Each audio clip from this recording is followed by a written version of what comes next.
Madame, Monsieur, bonjour. Entamons cette émission spéciale Fait du Trône avec cet extrait et je cite. L'étape qui s'amorce dès à présent requiert une implication unanime, fondée sur une confiance redoublée, une volonté ferme d'œuvrer dans un esprit de collaboration et d'unité, une mobilisation vigilante. Elle doit aussi se caractériser par le souci de transcender les vaines querelles et d'enrayer toute perte de temps et d'énergie. Fin de citation. Contrairement à ce que vous pouvez penser, ceci n'est pas un extrait d'un discours qui a été prononcé en temps de Covid-19, mais en octobre 2019, le 11 octobre plus précisément, à l'occasion de l'ouverture de la session parlementaire. Force est de constater que ces mots du souverain sont en parfaite adéquation avec la conjoncture actuelle. Mais voilà, ces paroles ont donné lieu à une accélération majeure en faveur du socle de notre tissu entrepreneurial, la toute petite et moyenne entreprise. Intelaka, ou programme intégré d'appui et de financement des entreprises, a donc démarré. Un parmi une série d'épisodes, ou plutôt de relais de croissance inclusive, initiés par Sa Majesté le Roi Mohamed VI depuis son accession au trône en 1999. C'est notre sujet ce soir. Et avant d'accueillir mes invités via satellite, je vous laisse avec ce papier de Zine Messari qui revient sur les programmes phares initiés par le souverain, à savoir Intelaka et Génération Green. Le nouveau modèle marocain de développement émane d'une vision stratégique du roi Mohamed VI, prônant la promotion de la croissance et de l'inclusion sociale. Depuis son intronisation, le roi Mohamed VI a donné une importance au renouveau de l'économie marocaine. Le Maroc a pu se hisser à travers les années de règne du roi Mohamed VI parmi les 5 économies les plus influentes du continent selon la Banque mondiale. Et parmi les forces de l'économie marocaine, on peut citer le secteur bancaire, un secteur qui est exhorté à s'impliquer davantage dans le développement du pays et ce, en favorisant le financement de l'économie, mais surtout les projets portés notamment par des jeunes. Dans ce sens, un programme spécial d'appui aux jeunes diplômés de financement des projets d'auto-emploi a été mis en place. Une vision royale qui s'est concrétisée par le programme Intelaka, composé de 2 produits de garantie et un produit de cofinancement appelé à soutenir chaque année 13 500 TPME avec pour objectif la création de 27 000 emplois par an.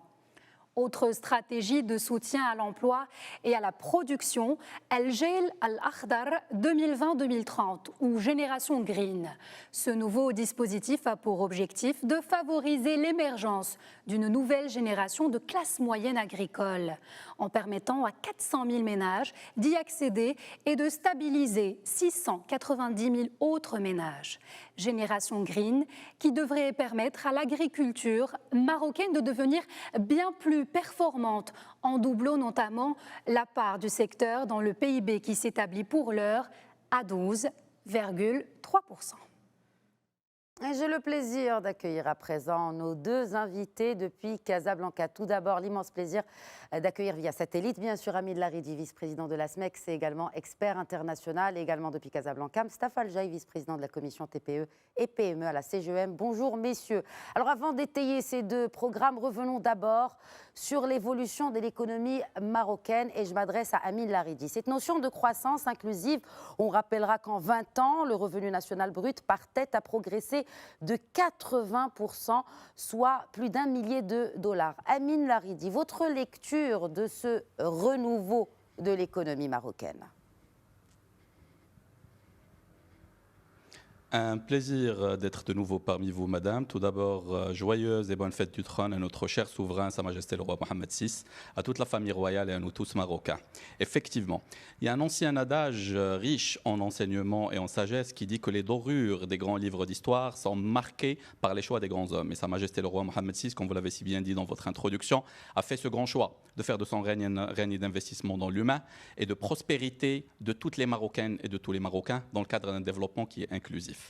Et ceci, avant d'arriver justement à 2020, ça a commencé déjà en 1999. Et comme on le sait tous, le grand discours de Sa Majesté, le premier discours du trône, avait comme socle, avait comme pierre angulaire la lutte contre la pauvreté. Et dans cette lutte contre la pauvreté, la TPE et la PME étaient déjà présentes, à la fois en tant que réceptacle, mais aussi en tant que catalyseur, en transformant une bonne partie des coopératives, en les accompagnant, leur permettant de créer plus d'emplois, plus de richesses sur tout le territoire national, sur les 12 régions qui ferment notre corps corps national uni.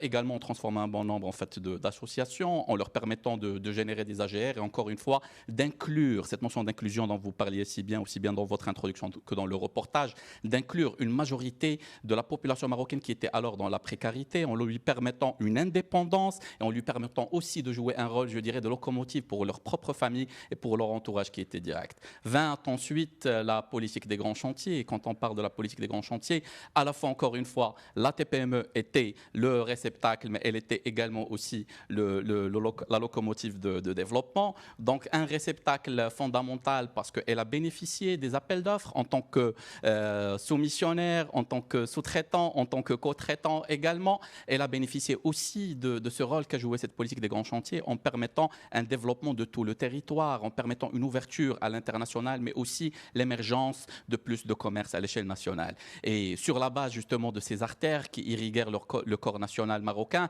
nous passâmes à deux grandes bifurcations très importantes, deux vecteurs de développement, à savoir la régionalisation avancée, où encore une fois, la TPE-PME était centrale, était une notion centrale, permettant ce que j'aime à appeler le développement d'une économie de proximité. C'est cette même économie de proximité qui nous permet de continuer à créer de la richesse, même en période de confinement, et à avoir une agilité stratégique en cette période de Covid qui a été très bien gérée, mais également qui a permis aussi en fait l'émergence, c'est la deuxième locomotive, le deuxième vecteur, de grandes locomotives à l'export, à savoir l'automobile, à savoir le secteur de l'aéronautique, à savoir l'industrie chimique et l'industrie des textiles, où cette TPE-PME a été renforcée pour les entreprises qui étaient existantes, mais pour d'autres entreprises, c'était l'occasion d'entreprendre en tant que troisième tiers fournisseur, parfois deuxième tiers fournisseur, et pour certaines entreprises qui ont su se mutualiser entre elles, acquérir les références et la qualité nécessaire en tant que fournisseur direct de grandes entreprises telles que Renault et Peugeot, pour ne pas la citer. Et on voyage dans le temps et on fait un saut en avant aussi bien en qualité, en valeur ajoutée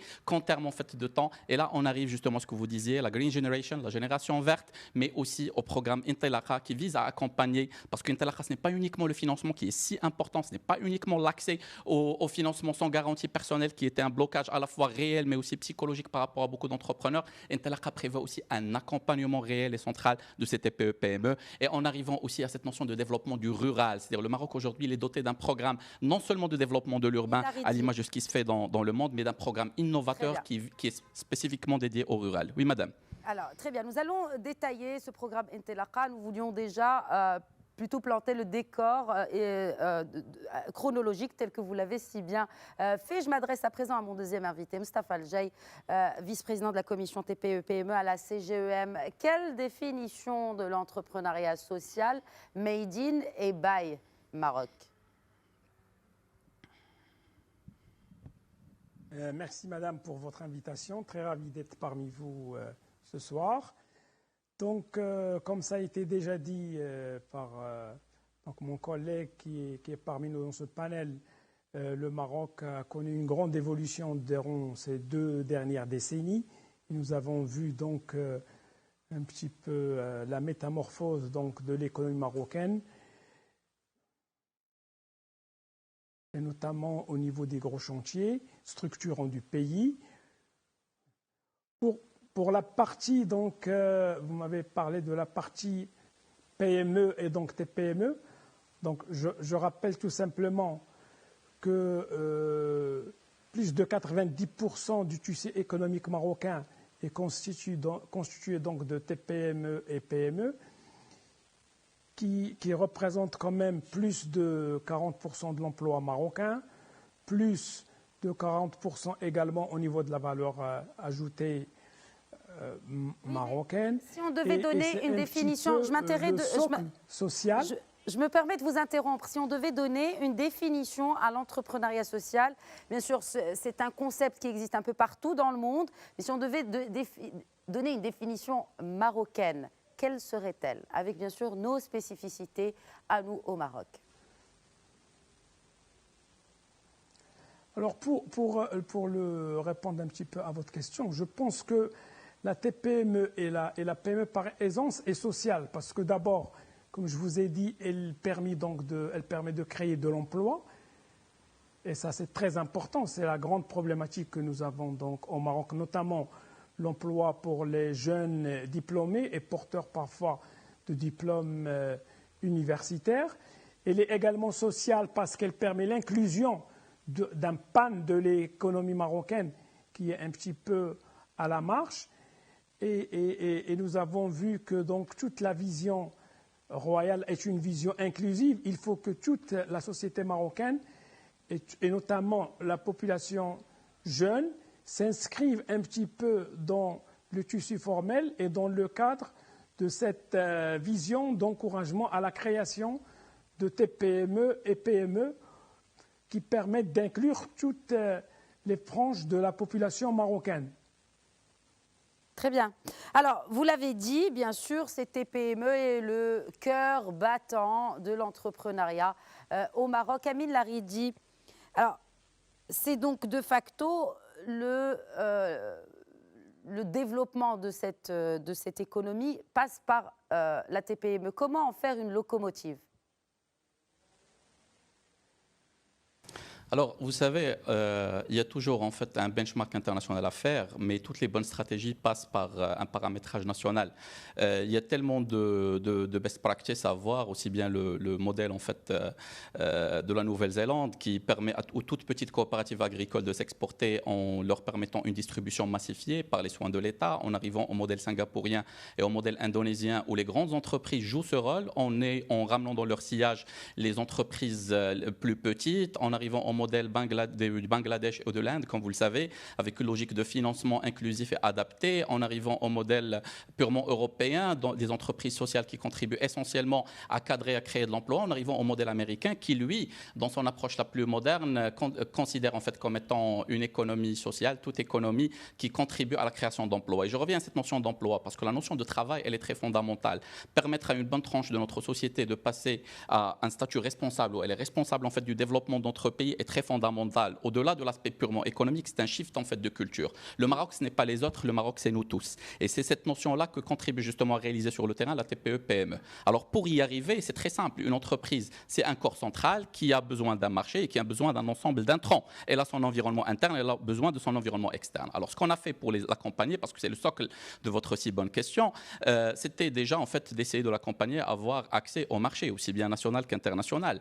N'oublions pas en fait qu'il y a un ensemble de programmes qui ont été mis en place par l'INDH qui, dans sa nouvelle génération, elle prévoit 3 programmes dédiés selon les tranches sociales, les seniors, les jeunes, justement, qui sont le sujet de ce développement de TPE-PME, en arrivant justement aux plus jeunes. C'est aussi à travers un accompagnement à l'international et c'est un accompagnement aussi à l'export qui est très, très fondamental. Il faut en fait s'en rappeler. Il y a toute une expertise qui a été développée par les différentes agences nationales, l'AMDI, Ex-Maroc Export, et j'en passe pour contribuer à ce que l'artisan s'exporte, à ce que l'agriculteur s'exporte, Foodex notamment, à ce que en fait, l'industriel aussi s'exporte, notamment le très petit, non seulement à travers un effet marketing, mais à travers tout un effet d'accompagnement, de formation logistique, financière, etc. L'ensemble d'intrants qui ont été mis en place aussi, et là je parle de 2 types d'intrants, des intrants qui sont matériels et des intrants immatériels. Immatériel, tout ce qui est financement avec Intelaka, immatériel aussi, tout ce qui est cognitif et savoir, mais essentiellement des intrants aussi en fait matériels. Et là, je parle de tout ce qui est effet mutualisation qui a été capitalisé par rapport à des coopératives, notamment agricoles, qui chaque agriculteur différemment ne pouvait pas avoir accès à un produit de base avec un prix qui était faible, mais d'un effet mutualisé, il pouvait l'avoir de manière qui était durable. Et c'est d'ailleurs une expertise qui pourrait être généralisée par la suite sur d'autres industries et d'autres services, parce que l'un des points de compétitivité à gagner par rapport à la TPE, c'est l'accès à la matière première, c'est l'accès au savoir-faire d'une manière en fait qui soit plus compétitive. Maintenant, le socle de l'entreprise elle-même, c'est l'humain. Une TPE, elle tourne toujours autour de son fondateur. Et une très petite entreprise, c'est les personnes clés qui travaillent autour. Donc, il faut renforcer leurs compétences et leur expertise. Et aujourd'hui, n'oublions pas que la nouvelle génération des programmes de l'OFPPT, il s'adresse essentiellement à la TPE-PME, lui permettant d'avoir accès à des ressources humaines qui sont stratégiques, qui sont adaptées à son besoin, mais aussi qui sont adaptées à des métiers bien déterminés, renforçant le retour sur investissement. Mais il y a aussi un effort qui est important qui a été développé, c'est celui de la mutualisation des expertises. C'est les entreprises qui partent ensemble la main dans la main aujourd'hui à l'export, Donc dans le on cadre parle de en solutions fait marocaines, où il y a un partage de savoir, il y a un partage de compétences. savoir-faire, et c'est-à-dire qu'il y a un développement à construire, ou en tout cas à renforcer entre les grandes entreprises et les petites entreprises. Alors là, on parlait de l'humain. Et les Vous TPE, l'avez dit. PME, absolument. Bien sûr, absolument. Alors, vous avez parlé si bien, en tout cas, de ce socle de l'entreprise et notamment de l'humain au centre des occupations et notamment royales. Mais il y a aussi l'aspect financier. Alors, le souverain a clairement appelé en début d'année les banques à s'impliquer davantage et l'effet fut immédiat. Mustapha Al-Jaï, l'État s'est tout de même porté garant à travers la Caisse centrale de garantie. Est-ce une première entre banques et État? Alors, votre question est pertinente. Je ne dirais pas que c'est peut-être une première parce qu'il y avait déjà, il faut avouer que la Caisse centrale de garantie, l'ex-Caisse centrale de garantie, parce que maintenant, comme vous le savez, son statut a changé, c'est devenu une SA, c'est devenu une banque publique d'investissement, avait déjà un petit peu donné des garanties en faveur du système bancaire pour faciliter l'accès des TPME, des PME et parfois même des entreprises qu'on appelle les ETI, les entreprises à taille intermédiaire, voire grande, d'accéder au financement moyennant une garantie de la CCG de 50 à 60%. Il y avait même un crédit qui ne touchait pas uniquement l'investissement, ce qu'on appelle les crédits moyen terme dans le jargon bancaire, mais également les crédits de fonctionnement, avec une formule qu'on a appelée dans le temps crédit oxygène pour donner de la trésorerie aux entreprises.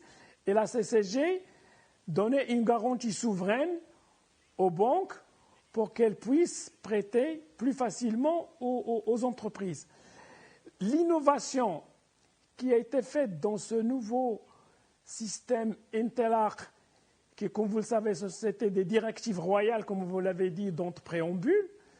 Donc c'était un petit peu la vision de Sa Majesté pour inciter et inviter le système bancaire à accompagner les jeunes porteurs de projets, accompagner même les opérateurs parfois qui sont dans le système informel pour les inciter à revenir dans le formel et bénéficier de ce financement, où la garantie peut atteindre cette fois-ci 80%. C'est une première. Et le taux d'intérêt, comme vous le savez, il est aussi historiquement bas. On est à un taux de 2%. Parfois, c'est pratiquement le coût de ressources du système bancaire. Et quand il s'agit du monde rural, on parle de 1,75. C'est vraiment une opportunité que j'invite tous les jeunes porteurs de projets, les auto-entrepreneurs, les opérateurs qui sont dans l'informel à la saisir pour en bénéficier et réaliser leurs projets et partant, si vous voulez, créer leur propre emploi d'abord et créer d'autres emplois autour d'eux. Et c'est ça un petit peu l'objectif. Comme je vous ai dit, la vision de Sa Majesté était une vision inclusive. Il faut que toutes les pans de la population, et les jeunes notamment diplômés, accèdent au marché du travail via cette formule de financement qui leur permet d'abord de s'épanouir. Vous savez, gérer une petite entreprise, c'est un épanouissement. C'est un bébé que le jeune promoteur ou le jeune porteur porte et voudrait réaliser. Et le plus important, c'est toute la panoplie de mesures d'accompagnement. Il n'y a pas que le financement, il y a surtout le conseil, l'accompagnement pour permettre à ces jeunes donc de non seulement créer leur entreprise, mais de bien gérer.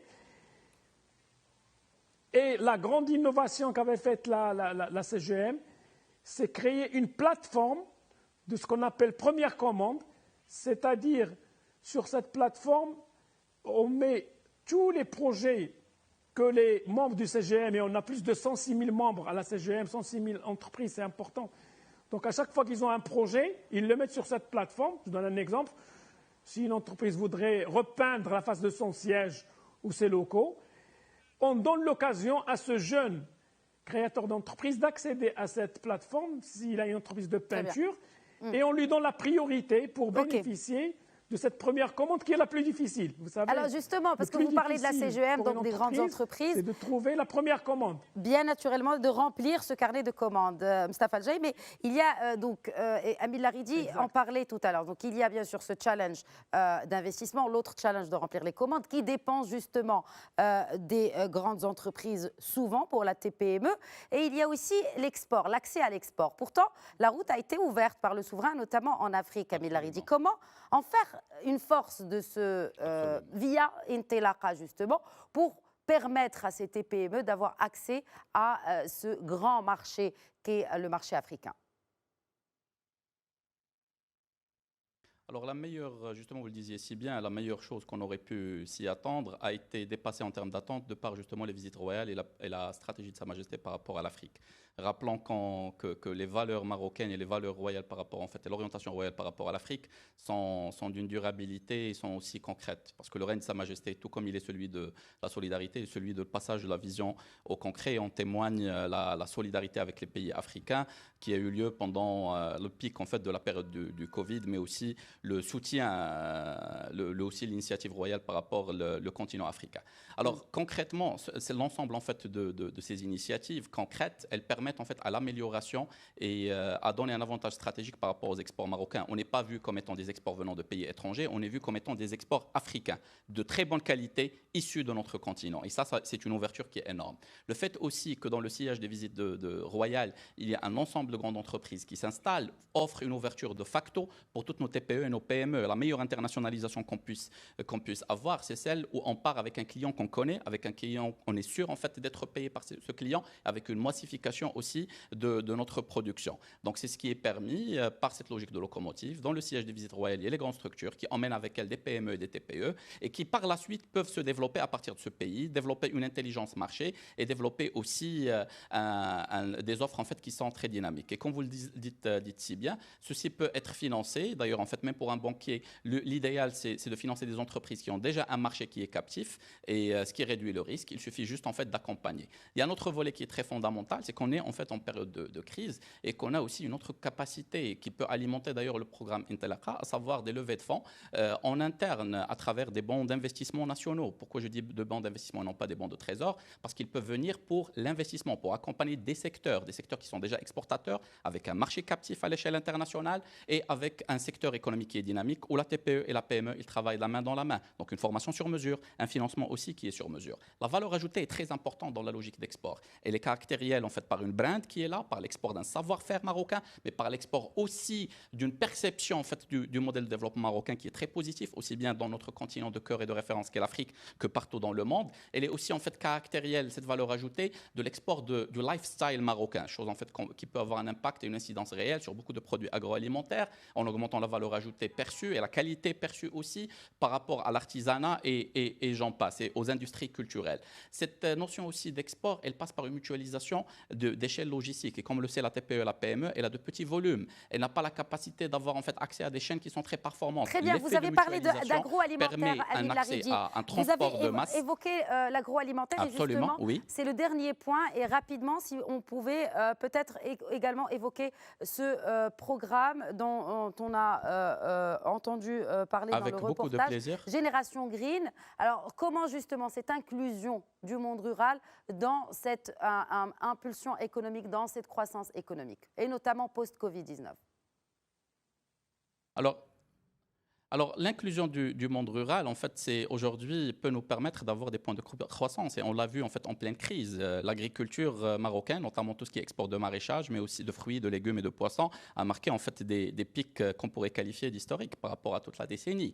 Et ça continue de l'être. Et en période de crise, qu'est-ce qu'on cherche? On cherche des locomotives, c'est-à-dire ce qu'on peut produire nous en masse en tant que Marocains, et que le marché mondial il requiert en masse. Et l'agriculture le permet, parce que tous les pays aujourd'hui dans le monde cherchent la sécurité alimentaire, cherchent à avoir des hubs de proximité de production agricole. Et seul le Maroc peut le permettre par rapport au bassin méditerranéen, par rapport à l'Europe et par rapport à l'Afrique. On est très bien positionné. On a un savoir-faire qui est clé par rapport à cela et on a aussi une demande mondiale qui est certaine. Ce développement se doit d'être accompagné avec des centrales d'achat mondiales et c'est vers là que part en fait aussi le programme Green Generation. C'est l'accès au marché d'une manière intelligente. C'est d'enlever en fait l'excès de l'intermédiaire. Parfois on exporte sans connaître les clients. Or aujourd'hui en fait l'idée c'est de partir avec une demande qui est centralisée, de produire sur mesure par rapport à cette demande, d'augmenter la valeur ajoutée grâce à la réduction du nombre d'intermédiaires, mais aussi la qualité. On peut produire la qualité autant qu'on veut. Si on n'a pas en fait un client qui est prêt à acheter cette qualité, ce n'est pas valable sur le marché. Donc, en allant avec des flux de pool, en allant avec des flux qui sont tirés, on a la capacité de vendre de la qualité, donc de créer de l'emploi en qualité, de permettre à des TPE, des PME rurales d'émerger, à une classe moyenne rurale aussi d'émerger et d'avoir en fait de l'investissement par rapport à tout le secteur. Ce qui permet même de faire sortir notre agriculture et de lui permettre de jouer son rôle en fait de développement inclusif. Juste un mot de la fin, et vraiment c'est un mot. On dit toujours TPE et PME, madame. Je pense que dans la logique du Maroc d'aujourd'hui, le Maroc de Sa Majesté le roi Mohammed VI, du peuple uni autour de lui, il n'y a pas de petits, il n'y a que des grands. La petite entreprise ou la très petite entreprise peut-être avoir peu d'employés ou peu de chiffre d'affaires, mais elle contribue grandement avec un grand G au développement d'autres pays. Merci beaucoup. Merci beaucoup, Amine Laridi, en tout cas pour cette clôture en beauté. Mais nous allons quand même faire plutôt réagir le représentant de la CGEM pour ces toutes petites et petites, mais aussi moyennes entreprises. Alors, Moustapha Al-Jaït, c'est une réaction par rapport à Génération Green, mais aussi le rôle de ces toutes petites entreprises dans le monde rural pour l'export ou aussi pour développer un secteur agricole et, comme le disait à l'instant Amine Laridi, une classe moyenne rurale. Alors moi, c'est juste un petit peu pour compléter ce qui a été déjà dit par Amine. Je pense qu'il y a de grandes opportunités au niveau du monde rural et notamment dans tout ce qui est agro-industrie parce que nous exportons certes beaucoup je dirais, de légumes, de fruits, de maraîchères, mais l'idéal serait qu'on exporte aussi de la valeur ajoutée, qu'on ait des unités de valorisation d'une partie du moins de ce que nous exportons pour qu'il y ait plus de valeur ajoutée exportée aussi bien sur les marchés européens que sur le marché africain, vu le positionnement géostratégique très important du Maroc. Et partant, nous tirons vers le bas le niveau un petit peu de cette population rurale et nous créons une classe moyenne, voire même nous allons motiver même les jeunes diplômés de ce monde rural pour les fixer dans leur environnement et les inciter à valoriser les produits de terroir. Et nous avons vu les exploits que fait le Maroc